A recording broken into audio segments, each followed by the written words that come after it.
Punjab police, traffic police, elite force ते बल्दिया मुलाजमीन अज भी अपने घरों तो बाहर आवाम की हिफाजत ते खिदमत वास्ते ड्यूटियां दे रहे हैं। DPO कसूर ने पुलिस के जवानों नूं नाकिਆਂ ते जाके शाबाशी दे नाल उन्हां नूं खाना ते ठंडा पानी तकसीम किया।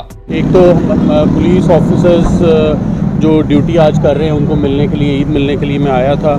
और ये हमारी ईद उस वक्त होती है जब अवाम की ईद महफूज हो, तो हम इसी मकसद को लेके आगे चल रहे हैं और महफूज पंजाब और महफूज पाकिस्तान हम देना चाह रहे हैं और उसके लिए दिन रात हम कोशिश हैं।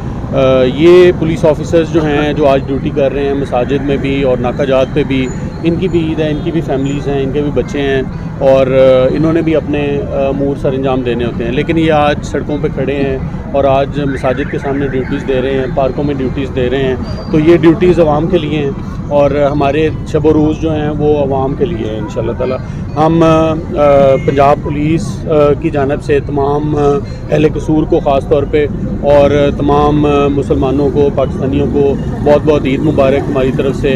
हमारी सिर्फ यही रिक्वेस्ट है कि हमसे भी गलतियाँ होती होंगी, हमारे अमूर इस तरह के हैं कि उसमें कोई ना कोई ऐसे प्रॉब्लम आ जाते हैं, लेकिन जो हमारे अच्छे काम हैं उनको भी देखा जाए और उनको सराहा जाए। इस मौके पर DSP यकूब अवान ने अपने विचार बयान किए। पता है कि कोरोना की चौथी लहर आ गई है और ये इंतहाई इरियचुआई और इंतहाई शदीद लहर है। इसके बावजूद असी अपने आवाम की खिदमत वास्ते रोडते हैं, लोगों के तहफ़्फ़ुज़ वास्ते, लोगों की खिदमत वास्ते तहफ़्फ़ुज़ है और सेहत है और सब कुछ है। तुसी अपनी सेहत का ख्याल करो, कोरोना SOPs का इस्तेमाल करो और अपने आप को सेफ रखो। ईद साडा एक मजहबी त्यौहार है, ये आपस में मुहब्बत, अखुवत, भाईचारे का दर्स देंदा है। आओ सारी अदावतां, रंजिशां, कदूरतां ख़त्म करके आपस में एक दफ़ा फिर मुहब्बत, प्यार, अमन दी आशा दी लाइट जलाइए और आपस में दिलों को साफ करके भाई बन जाइए। और डिप्टी कमिश्नर आसिया गुल भी अपनी खिदमात पेश करने पिछे नहीं। बारिशों के पानी की निकासी, अलाइशां नूं फौरी गलियां मुहल्लियां चों गायब करके सफाई सुथराई के निज़ाम नूं बेहतर करने लई बल्दिया मुलाजमां दीयां छुट्टियां मनसूख कर दित्तियां।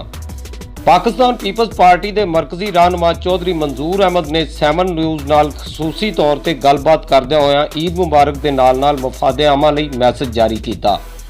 7 न्यूज़ वेखन वालियां नूं तमाम जितने भी वेख रहे हैं उन्होंने ईद मुबारक और ईद कुर्बान जी है एक कुर्बानी का एक सबक है, एक फलसफा है कि किस तरह अगर लोड़ पवे तो तुसी अपने प्यारियां नूं भी कुर्बान कर देना है। लेकिन एक गल चेते रखियो जे कि तुसी ज़रूर वेखना है कि करोना साडे मुल्क चों हाले गया नहीं है।